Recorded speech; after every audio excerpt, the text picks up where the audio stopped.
આજે તો સવારમાં હું લઈને બેસી ગઈ આ કેન્ડી. ત્યાં તો રાજ આવીને કહે કે માંદા પડવાના ધંધા કરમાં એના કરતા કંઈક હેલ્ધી ખા.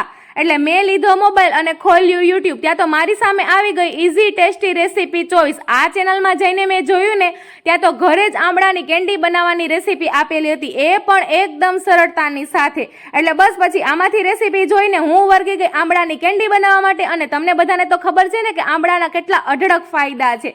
અને ખાલી આમળાની કેન્ડી જ નહીં પણ એની સાથે આમળાનું શરબત અને વિન્ટર સ્પેશિયલ બહુ બધી સરસ રેસીપી આપેલી છે, એ પણ એકદમ ઇઝી અને ફટાફટ બની જાય ને એવી. એટલે તમારે બધાને જો રોજે રોજ આવી સરસ રેસીપી જોવી હોય ને તો આ ચેનલને જઈને ફટાફટ સબસ્ક્રાઇબ કરી આવજો, કેમ કે લિંક આપેલી છે. અને હવે તો આજે છે ને રાત સાંજે ઘરે આવે ને એટલે આ જ કેન્ડી હું એને સરસ મજાની ખવડાવું. અને હવે હું જ્યાં સુધીમાં આ કેન્ડીનો આનંદ લઉં છું ને ત્યાં સુધીમાં તમે બધા આ ચેનલને સબસ્ક્રાઇબ કરી દેજો. બાકી હર હર મહાદેવ.